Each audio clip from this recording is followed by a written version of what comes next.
Você já viu o jornalista virar praticamente promotor ao vivo? O que era para ser uma entrevista virou um verdadeiro campo de batalha no estúdio da Globo News. O senador foi convidado para falar, mas encontrou uma bancada inteira pressionando, acusando e elevando o tom como se já houvesse sentença pronta. E o detalhe ele é que chama atenção. Quando o investigado é aliado da esquerda, o discurso costuma ser: vamos aguardar as provas. Mas quando é alguém associado à direita, o tratamento parece mudar completamente. No centro do embate estava Andréa Sadi, que partiu para cima com perguntas duras sobre a investigação envolvendo o INSS e o uso de aeronaves privadas. Só que o senador não recuou. Ele rebateu, citou o parecer da Procuradoria e enfrentou a pressão ao vivo. O clima esquentou, o tom subiu e a entrevista virou confronto direto. Preste atenção no que aconteceu. Nessa entrevista exclusiva com o senador Weverton Rocha, um dos alvos desses mandados. Senador, muito obrigada pela participação aqui no Estúdio I. Boa tarde, seja bem-vindo. Quero começar perguntando para o senhor a respeito, obviamente, dessa fase de ontem. O que a gente acompanhou, até a gente deu aqui agora há pouco, a gente relembrou alguns trechos da decisão do ministro André Mendonça. O que diz a polícia, e que está na decisão, é que o senhor seria um dos sócios ocultos do Careca do INSS. Qual é a relação do senhor com ele? Primeiro, cumprimentar todos os integrantes aí da banca do Estúdio I, Andréa Sadi, o Otávio, Valdo, a Ana Flor, a Flávia e também os telespectadores do programa. André, essa ilação dessa possível relação de sociedade oculta, ela é tão oculta, mas tão oculta, que ela não existe. Ela, no mínimo, eu posso te afirmar que ela é absurda. Deixa eu fazer uma pergunta para o senhor aqui com um trecho que eu estava comentando que eu tinha lido aqui ontem. A polícia diz que o senhor teria atuado como beneficiário final ou sócio oculto de operações financeiras do esquema. A gente mostrou os assessores do senhor, todo mundo ali no entorno, ex-secretário, o número 2 da Previdência, que foi demitido ontem, né, mas também ligado ao senhor Adroaldo, a chefe de gabinete dele, todo mundo recebeu dinheiro, está comprovado, está nos autos. Como o senhor explica todos esses recursos? Eles tinham essa autonomia, o senhor não tem nada a ver com isso? O senhor sabia? Eles estão envolvidos? André e todos do estúdio, eu quero começar aqui essa resposta lendo esse trecho aqui para vocês da Procuradoria-Geral da República, no parecer deles, que diga-se de passagem. Eles não foram contra só esse pedido inconstitucional da polícia, do delegado da investigação sobre a minha prisão. Ele foi contra a PGR, foi contra tudo, inclusive a busca. E ele diz aqui de forma muito clara, inclusive contra a busca, foi contra tudo que eles pediram lá. Por quê? Ele diz aqui, aqui, o simples fato de ex-assessores terem sido destinatários de valores não autoriza automaticamente a extensão de responsabilidade ao titular do mandato sem base fática robusta que eu vincule. Eu tenho meu CPF, quando trabalharam comigo, eles prestaram seus serviços, quando foram trabalhar aonde quer que seja, a partir daí, eles têm cada um a sua vida e também o seu CPF. Não dá para eu ter que analisar, Andréa, o que cada um fez de lá para cá, o que faz no dia a dia. Eu jamais vou ter como tratar isso. A gente já vai falar mais dos assessores, mas só para não perder o Careca do INSS. Como eu disse, porque o senhor falou que é tão oculto que você não tem nenhuma relação. A gente recuperou aqui, aí eu vou devolver para o senhor. Em setembro, o Metrópolis flagrou o senhor desembarcando mais de uma vez de um avião que tem um prefixo que é o PT-LPL, depois de uma ponte aérea entre Brasília e Maranhão. A investigação da PF mostra que o Careca do INSS teria cotas dessa aeronave. O senhor sabia disso? Foi uma coincidência? André, eu chamei esse jornalista para fazer o esclarecimento para ele. Vamos aqui fazer aqui só uma correção bem clara. Primeiro que eu não fui flagrado, como ele colocou lá. Eu desci no hangar que eu sempre utilizo em Brasília, passei pelo Terminal 2, que tem raio-x e anotações do meu nome com a minha assessoria, e entrei no meu carro oficial na porta do Terminal 2. Primeiro que eu não fui flagrado, eu não estava fazendo nada errado. Segundo, essa matéria que ele colocou foi agora em novembro de 2025. Em novembro de 2025. Como é que eu estou andando em um avião que está envolvido em uma possível fraude ou confusão que foi estourada em abril desse ano, ou seja, 8 meses depois, André. No mínimo, seria... não tem lógica. Mas o que você estava fazendo nesse avião? Isso que eu não entendi.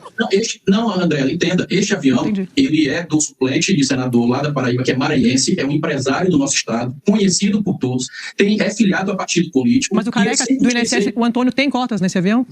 Não, eu não sei quem tem que responder isso é o dono do avião. O que eu faço, André, é utilizar esse avião sempre que eu posso, que ele me empresta, assim como eu utilizo outros. E se isso realmente pedir carona ou utilizar estrutura de aliados, de amigos, é crime, então eu vou te contar que o Brasil todo está passível de estar cometendo esse tipo de crime. Eu só estou lendo que está aqui, que segundo a polícia, o Careca teria cotas dessa aeronave. E o senhor disse que seria... Mas André, entenda. A polícia eu respeito muito e eu estou aqui totalmente aberto e quero que ela faça suas investigações, até para que a verdade prevaleça, e a gente não pode, diante de um tema tão sério como esse, ser utilizado para viés político. Mas por que o senhor não usa a cota de gabinete para pegar avião comercial, senador? Porque o senhor utilizo muito, André. Mas esses aviões que o senhor falou... Talvez eu seja um dos parlamentares que mais frequenta o meu estado. Todo final de semana eu vou para o meu estado. E esses jatinhos foram para quê, exatamente? Emprestado, ou seja, através de cota de aeronave. Eu sempre estou lá. Mas esses jatinhos que o senhor pegou para quê, então? Não entendi. Para trabalhar, eu vou não, esse do empresário, do suplente. Oi? Esse do suplente, do empresário. O que tem? Por que o senhor pegou, então, se o senhor pega geralmente comercial? Isso que eu não entendi. Não, André, entenda. Não, você entendeu sim. Não entendi, não. A minha cota que eu utilizo o meu voo comercial, quando eu vou, sempre vou. E quando eu preciso, e ele pode me emprestar o avião dele para me utilizar, eu também sempre utilizo. Qual é o problema que tem nisso? O senhor lembra qual agenda que foram esses voos, não? Como é? O senhor lembra quais agendas? Por que o senhor precisou usar esses aviões? Andréia, eu sempre utilizo no meu estado para trabalhar. Se tem um parlamentar no estado que tem uma folha de serviço prestado, sou eu. Eu não uso para brincar, eu não uso para ficar fazendo nada fora do que eu sempre faço, trabalhar. Entenda só, você está tentando, a forma como está sendo colocada é como se fosse um crime utilizar a aeronave de um empresário. Isso não tem, isso não porque como tem a cota parlamentar, eu estava só perguntando se o senhor também usa avião comercial. O senhor está dizendo que usa também, né? É isso que o senhor está dizendo. Mas olha o modus operandi. Em novembro desse ano, depois da investigação do escândalo da operação sem desconto, que foi em fevereiro, abril, sei lá, de lá para cá, aí em novembro, a forma maliciosa como a matéria veio. Eu fui flagrado dentro de um avião. André, eu sempre utilizei, não é hoje e nem foi ontem e não vai deixar de ser amanhã. Eu sempre utilizei, eu tenho vários amigos que têm aeronave, não é crime você andar em aeronave de quem lhe empresta. Qual é o problema disso? Agora, essa possível ocultação que eles colocam, ela é totalmente absurda. Primeiro que eu não sou dono de avião, então eu não tenho que dar esclarecimento sobre quem é sócio de avião A ou B, que eu venho usar, isso não existe. Senador Otávio Guedes, boa tarde. O senhor tem um ponto. De fato, não há uma prova objetiva direta que ligue o senhor às propinas do INSS. Ou seja, saiu do Careca e entrou na conta do senhor.